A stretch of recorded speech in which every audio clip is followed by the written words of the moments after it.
From Southern Colorado's high-definition news leader, this is News Channel 13, where the news comes first. Next on Good Morning Colorado, Colorado Springs police are investigating a two-vehicle crash that briefly shut down part of Platte Avenue.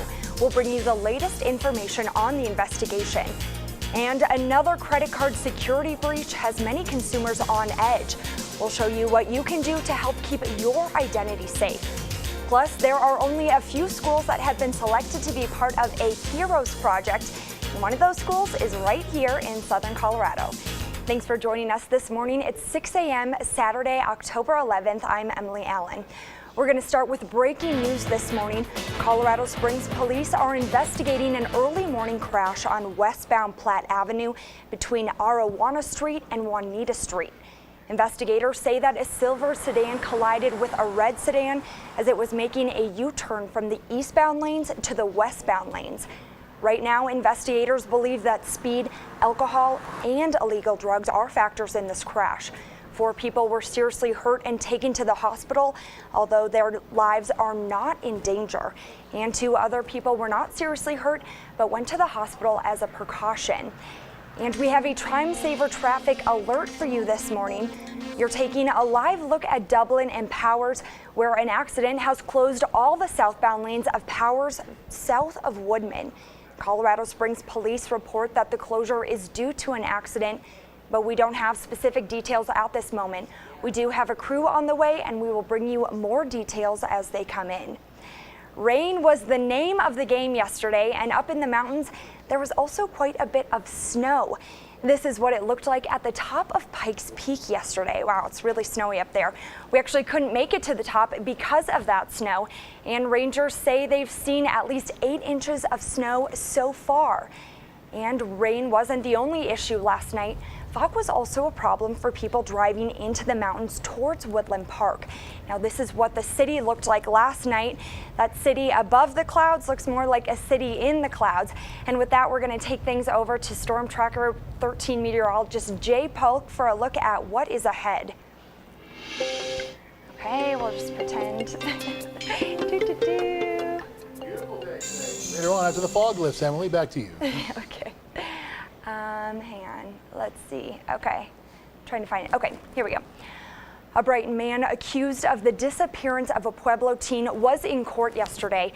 23-year-old Christopher Wade is going before a judge to determine whether he will stand trial. He's charged with murder and sexual assault in the disappearance of 19-year-old Leah Porter. Her body hasn't been found, but police do say Wade is cooperating in the search. Wade and Porter attended the same school in Fremont County, and they had reconnected on Facebook before she went missing.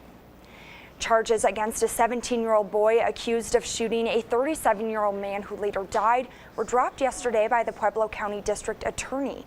The DA won't comment on why the charges were dismissed due to a gag order. The teenager was facing charges of second-degree assault and discharge of a firearm that happened on September 27th on Pueblo's south side. Clinton Miller was the victim who was shot and later died in a Denver hospital. People from all over Pueblo gather to remember the life of a toddler who allegedly died from child abuse.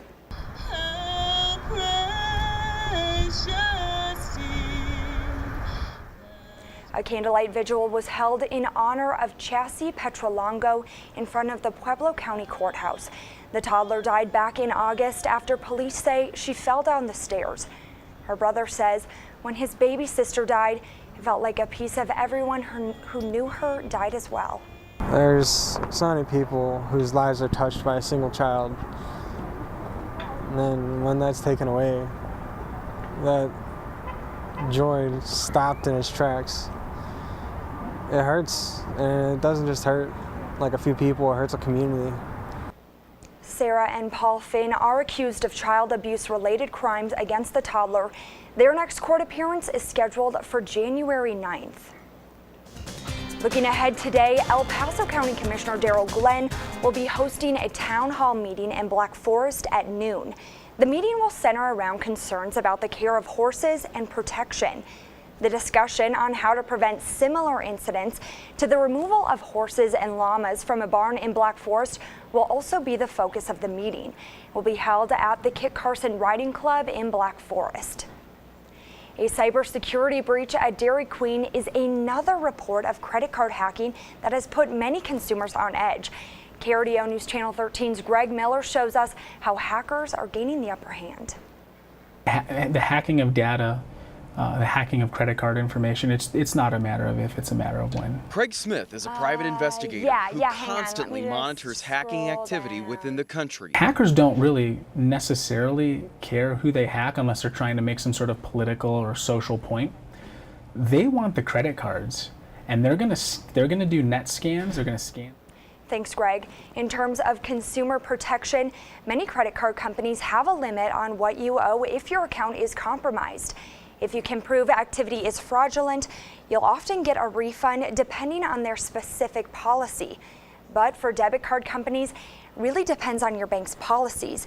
And that information is usually available at the branch or on its website. Looking ahead today, 150 Fort Carson soldiers will be returning home later tonight. The homecoming will be held at the Special Events Center on post at 9:30 this evening. The soldiers are part of the 4th Infantry Brigade, Combat Team 4th Infantry Division, and are coming home from a 9-month deployment in Afghanistan. Of course, if the time of the homecoming changes, we will be sure to let you know. Only 4 schools across the world were chosen to be part of a Heroes Project. One of those schools is in Pueblo. Maniqua Elementary students are showing off their favorite heroes. One of the schools that's part of the project is in India. And the founder of that school came to Maniqua to talk to kids about what it means to be a hero. Other schools involved are in California and in New York. For more on this story and all of our local headlines, weather, and sports, you can head over to our website, krdo.com. The battle against ISIS on the Turkish border with Syria is heating up, and local resistance fighters may be losing ground to the extremists. Still to come this morning, we'll take you to the latest information on the battlefield.